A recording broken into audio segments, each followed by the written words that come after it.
In just a moment, X-1. But first, there's a certain water commissioner whose interest in the ladies sometimes overshadows his interest in civic affairs. His name is a familiar one, Throckmorton P. Gildersleeve, and he'll pursue his adventures tomorrow night when NBC Radio presents another comic episode of The Great Gildersleeve. So when you hear the familiar voice and hearty laugh of the water commissioner from Summerfield tomorrow, why, stay tuned and enjoy another romantic scramble with the one and only The Great Gildersleeve on this NBC station. And now stay tuned for X-1 on NBC.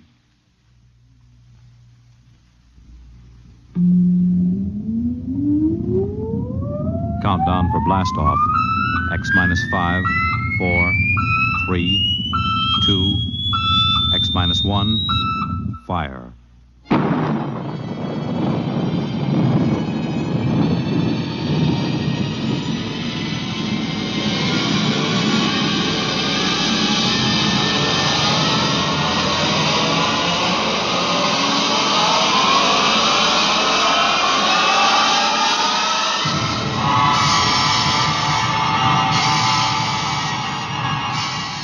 From the far horizons of the unknown come transcribed tales of new dimensions in time and space.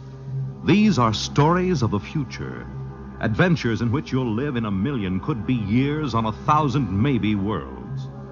The National Broadcasting Company, in cooperation with Galaxy Science Fiction Magazine, presents X minus 1.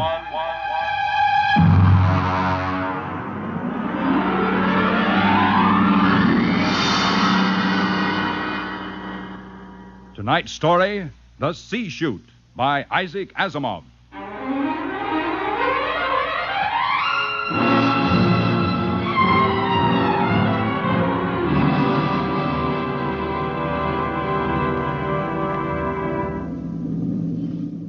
We were on our way home to Earth when it happened. 6 of us, coming home as passengers aboard the merchant spaceship Starfire. At the start of the Second Interstellar War, the one between Earth and the planet Chloro. And then it happened.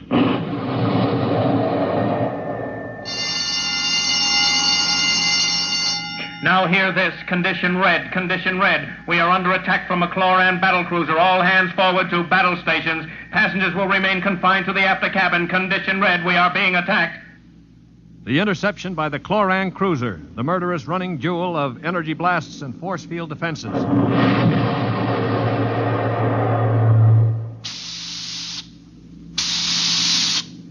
We huddled in the passengers' after cabin, terrified, not knowing how the battle was going.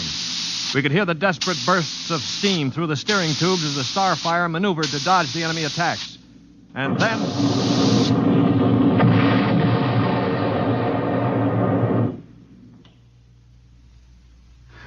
Now what? The beginning of the end, you might call it. Well, what does it mean, Stuart? You were a space pilot? It means our generators have been drained of energy. We can't fight back. But, All right, Monsieur... don't worry. They won't destroy us. They need our ship too badly. They'll simply board us and take over. But what about the crew? The crew, Colonel? If they have any sense, they'll surrender. If they choose to fight, they'll... Now, they're coming aboard. Now, be very still. Oh, Mother in heaven, help us. Be still. If only those fools on deck will surrender without a struggle. They are fighting. Yes, it's the end. We've got to help them. All right, don't open that door. We just can't let them die. You can't help them. I'm going. Stop him. All right. Aristide. Shut the door quickly. Aristide, my brother. That poor fool. I'll get them. My brother, I swear to you, I'll get them. Yeah, you better cover his body. The brutes. The monstrous green-skinned brutes. They're no more brutes than we are, Colonel. This is a war. Are you defending them? I'm merely pointing out the facts. I ought to strangle you. Why not save it for the Chloros? I will. I promise you I will. Well, they're probably deciding right now what to do with us. We might as well settle down and wait.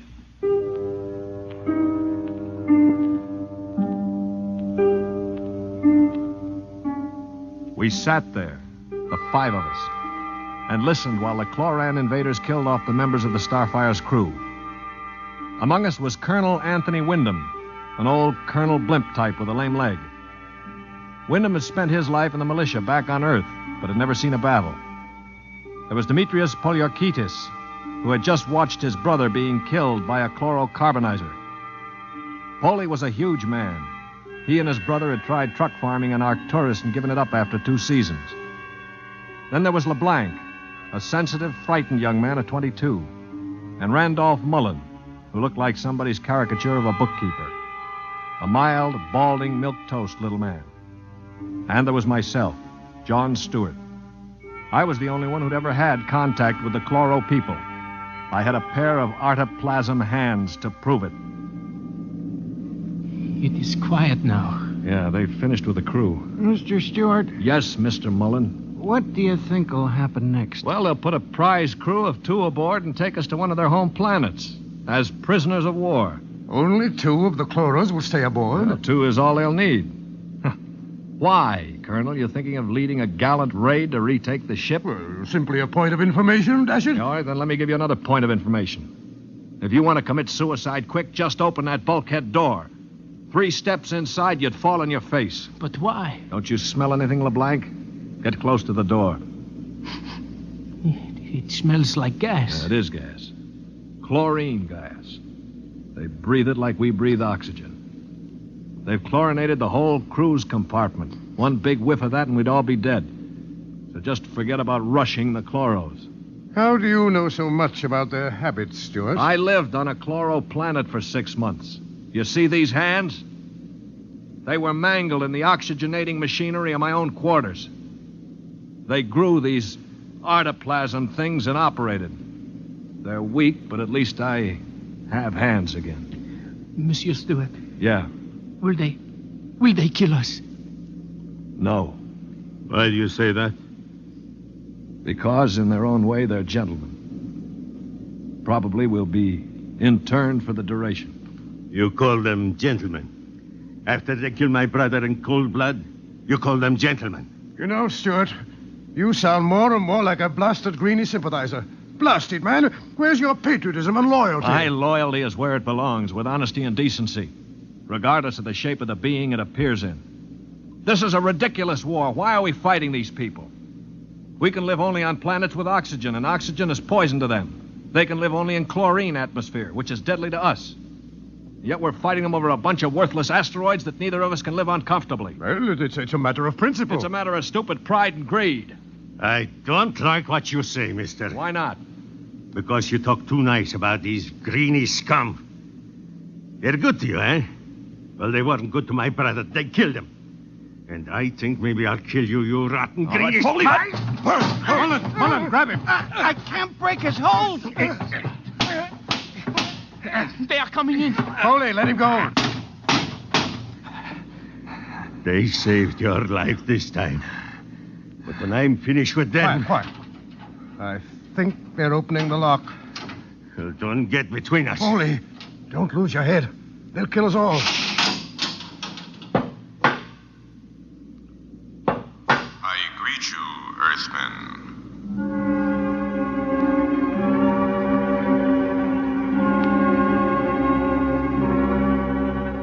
The chloro was not a pleasant sight to anyone unused to it. He was about the height of an Earthman, but the top of him was just a green stalk with eyes. He was still wearing a spacesuit to protect him from the oxygen in our compartment. And in one of his tendrils, he carried a chloran gun.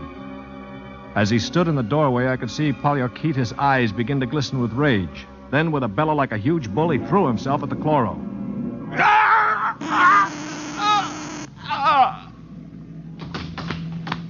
He is not dead, merely temporarily paralyzed. You 5 will remain together as prisoners of war. We expect to reach our own planet within several weeks, your time. There you will be interned for the duration of the war. If any of you attempts to leave this compartment, we shall be forced to destroy you. That is all I have to communicate.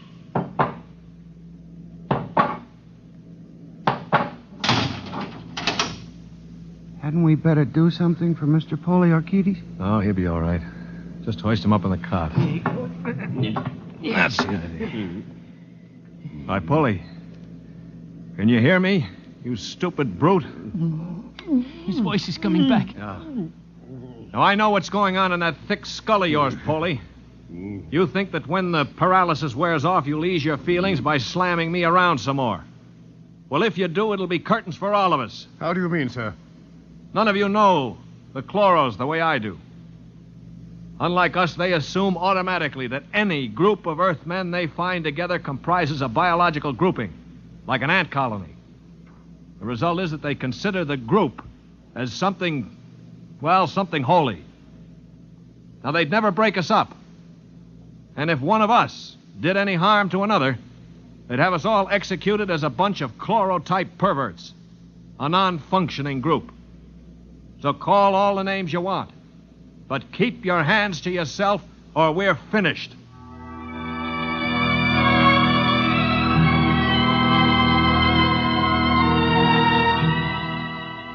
My little speech had a sobering effect on the group. For the next 24 hours, we did little besides eat our rations and think. I tried to evaluate them. The colonel I had figured for an old windbag. Poliorcetes was a hate-filled brute. LeBlanc would crack first. He was like a frightened child. Mullen was a nonentity, a mouse instead of a man.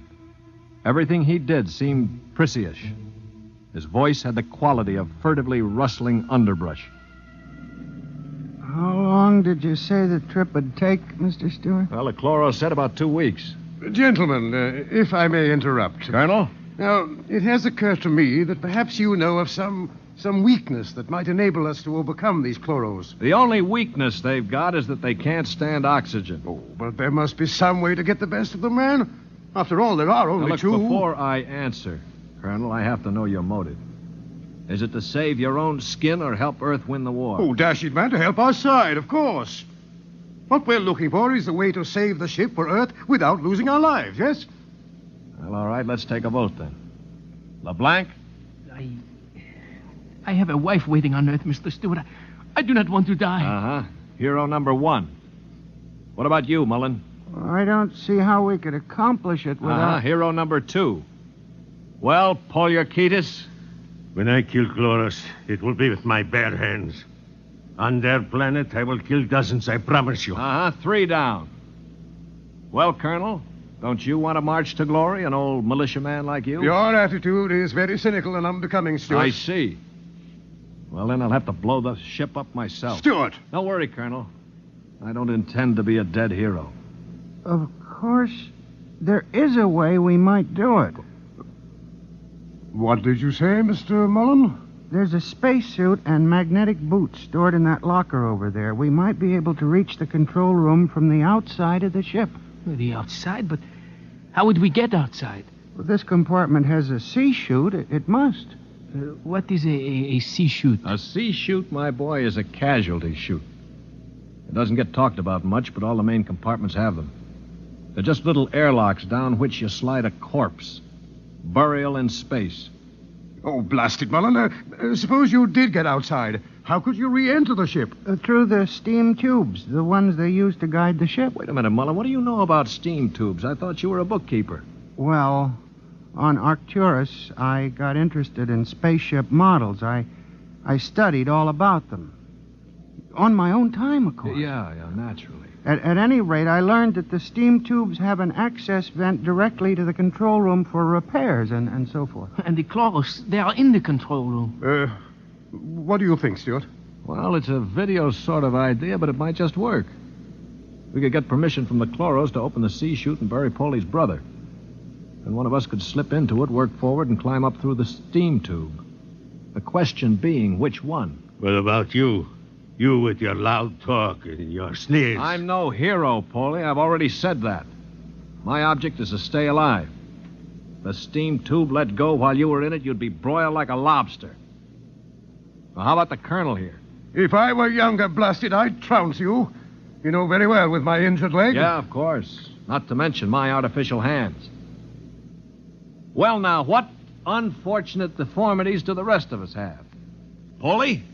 You just keep talking, Mr. Big Mouth, and pretty soon we'll kick your teeth in. Of course, that's your standard reply to everything, isn't it? LeBlanc, will you do it? I cannot. Not even to get back to Denise? Please, I cannot... LeBlanc needn't go. I'll do it.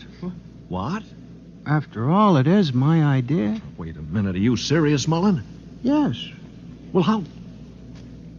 I don't understand. Why? Why you? Well, it seems no one else will do it. But that's no reason, man. I can't think of any other. Look here. Do you really intend to go through with it, sir? Yes, I suppose I do. Well, dash it, man. Let me shake your hand. You're an Earthman, by heaven. You do this thing and win or die. I'll bear witness for you.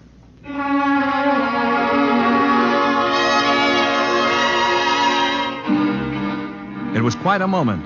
Mullen the mouse had suddenly turned into a man. He just stood there awkwardly while the colonel puffed his hand. Poliorcetes seemed stunned. LeBlanc was wide-eyed. And I? Well, I was in a peculiar position, one in which I rarely found myself. I had absolutely nothing to say. That ought to bring them. I hear one.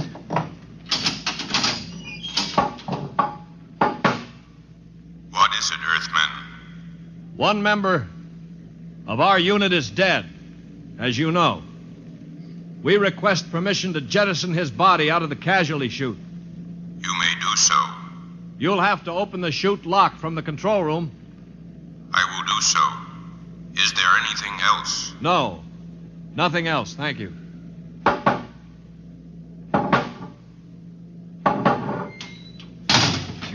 Oh, boy.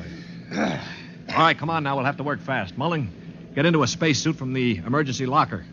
Polly, help Mom with those magnetic boots. Hurry. I'm working as fast as I can. The arm. There. All right, give me the helmet. The helmet. Okay. Now, Mullen, you better scratch your nose if you have to. It's your last chance for a while. What about radio contact? You can talk to us. We'll listen in on the helmet set in one of the other suits. The Chloros won't have their set on the interphone frequency. Wait a moment. What for? Dash it, what's he going to use for a weapon? He isn't big enough to fight them barehanded. Ah, no, that's true. Well, how about one of those oxygen cylinders? Good idea. Use it to bash them over the head. Now, give him one of the cylinders equipped with a reducing valve. Now, look, Mullen, if your magnetic boots fail and you start drifting away into space, open this valve. See that? Now, you can use it like a miniature jet and try to blow yourself back to the ship. Understand? I think so. Well, I only hope it works. All right, here goes the helmet. You'd better hurry. The light is on over the sea chute. Yeah. All right. That means they've opened the lock. Here. Now, can you hear me? Oh, LeBlanc, give me that other space helmet. Yes, here. Let me switch on the radio. Can you hear me, Mullen? I hear you. Fine. Plenty of air? Air's okay. Uh-huh. Polly, open the sea chute. Okay, now help him in. All right, ready? Ready? Well, good luck. Close the chute. Pull the ejector valve. Now. He's out. Oh, God help him. The light is out. Yeah. The Chloros have closed the chute lock. I don't suppose he has much of a chance. No. Do you think he knew it? I don't know. I just don't know. Should I try to contact him on the radio? Yes, I think... Wait a minute. What is it? Listen, the Chloros coming. Good Lord. He's sure to miss Mullen. Yeah, wait. Polly, get your brother's body on the cot. Put a blanket over it. Pretend it's Mullen asleep. Polly, for heaven's sake. My brother. All right, you've got to do it, man. It's our only chance. Listen, if Mullen could go out there and Very risk his... well. I will do it. Earthman, Yes. you have jettisoned the body. Yes. Good. Is there something further we can do? No, We are very tired. Our grief is very great at losing one of our unit. We would like to rest alone. I will respect your wishes. I see that one of your units sleeps already. Yes, Mr. Mullen was overcome with grief. I leave you.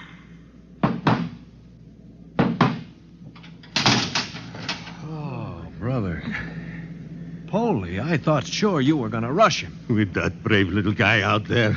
What do you think I am, anyway? And to think I laughed at him. It makes me ashamed. Yeah, I guess I've been saying some things that maybe weren't too funny. I owe all of you an apology. Do you think it's safe to try the radio? Yeah, we better. Hello? Hello, Mullen. Can you hear me? Yes, I hear you. Where are you? I'm standing on the outside of the ship. All right, now take care. One misstep and you'll be marooned in space. Now, can you find the steam tubes? I think I've found one of them already. I can feel the rim. I just hope it doesn't let go when I get inside. Be careful. I'm going into the tube now. I can feel the ladder rungs they use to repair the inside. Yeah, well, keep in contact. I'm in the tube now. Good Lord. They've let go with a blast. Yeah, well, it may be the starboard tubes. Mullen! Still here. They use the other tubes, fortunately. Now, if they don't try to correct for over-deflection... Yeah, keep moving. I seem to be... Wait. Yes, yeah, I'm at the end of the tube now, where it opens into the control room. Good. Now, look, there's a small metal door there. Can you feel it? Yes, I'm afraid it's locked from the other side. Oh. I can't budge it. Mullen, listen to me. Stewart, I'm scared. I'm terribly scared. Yeah, all right. Now, hang on. Don't blow up. Listen to me. Are you listening? Yes. Take the spare oxygen tank. Bang on the metal door that leads to the control room. The chloros are bound to hear you. When one of them comes to investigate, try to hit him with a cylinder. Now, aim for the stalk on top of his body. Try to blind him. Will you do that? I'll try. Well, now, go on. Only one can come. The other will stay at the controls. Now, start banging.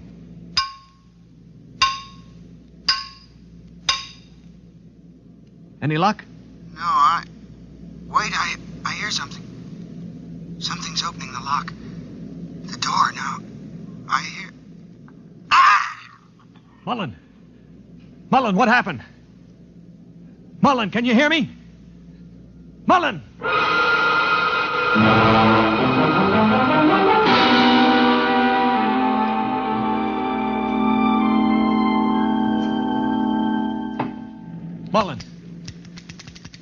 Mullen! Oh, it's no use. They must have gotten him. Yeah, he was one brave little guy, that one. But suppose they have just got him in the control room. I mean, maybe he's not dead. Well, then maybe one of us could rush them. We could bang on the door and jump the chloro. the first guy would be a cinch to die. Well, I would be willing to take the chance. You? Why not? I could try. Not you. I'm the strongest. I do it. Now, listen, you chaps. I'm an old man. I've got nothing to live for anyway. Suppose I throw myself at the ray gun. Wait a minute, what's going on here? 20 minutes ago, there wasn't one of you who'd risk his little finger to get us out of here. Now you're falling all over each other. Maybe Mr. Mullen teaches us a lesson, huh? Yeah. Okay, Polly, give me the wrench. I'll start banging on the door.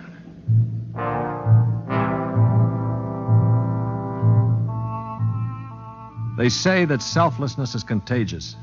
I guess maybe it is. I'd been a cynic all my life, a man who believed in nothing. Well, I'd come face to face with 4 human beings who proved that I'd been living a lie. I knew what I was going to do now. When the chloro came to investigate our compartment, I had it all planned. If only my poor, weak hands would hold out long enough. Ready? Ready. Here goes. That should bring him. Try again. Wait, listen. Shh. It's at the door. Get ready. It's opening the lock. For poor old Mullen now. Steady. No! Let him have it! Wait! Stop it! It's not the chloro! Wait! Good Lord. It's Mullen. Mullen. Get the helmet off. That's it. All right, now lift. Mullen, are you all right? I seem to be quite all right. Well, the chloros. Both dead. At least I hope so. Well, what happened? Well, I banged on the steam tube hatch and a chloro opened it. Yeah? I hit him with a cylinder. It blinded him, I guess, but didn't kill him. He grabbed me and pulled me into the cabin. In the struggle, he broke my transmitter. That's why I couldn't talk to you. Finally, I managed to club him down. Well, what about the other one? The other one almost got me. It must have heard the scuffle and came into the cabin with a ray gun. What I did, I guess, was pure reflex. The cabin atmosphere was chlorine, of course, and the greenie didn't have a spacesuit on. So I just turned on the oxygen valve in that spare tube. It was like spraying an insect with poison. Well, you're a brave man, Mullen. I'd have been scared to death. Mullen, what is it? Mullen.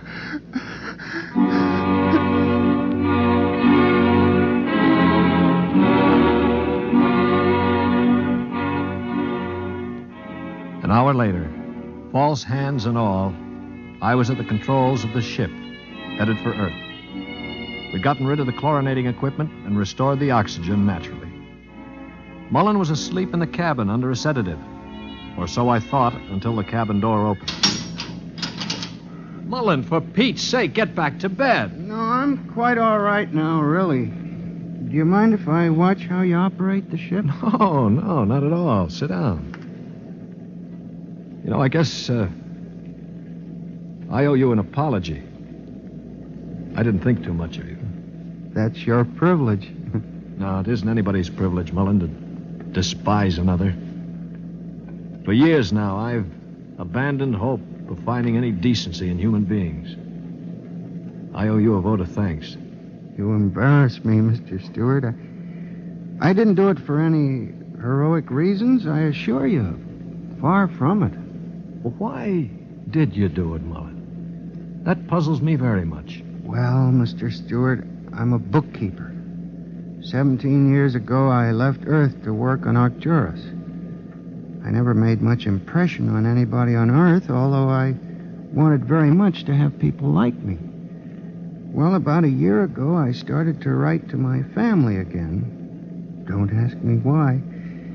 And then I asked for a leave of absence to go home after 17 years. Well, I still don't understand. It wasn't patriotism or love of a woman or money or any of those things. What was it? Mr. Stewart, haven't you ever been homesick?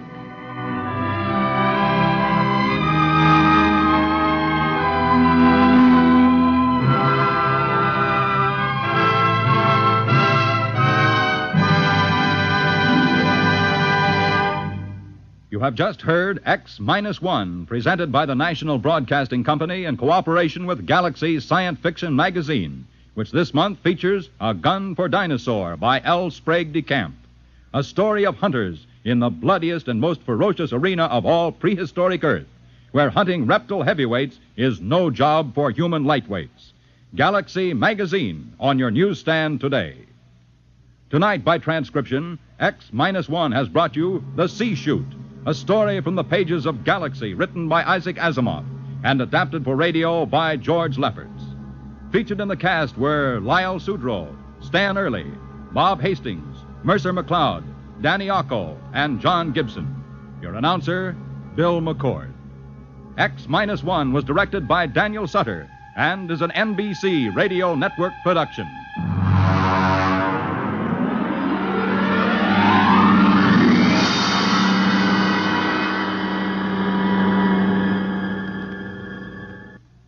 Next week, on a distant planet in a forgotten colony of Earth, a man is ordered to commit a murder. Listen to Skulking Permit on X-1 next week.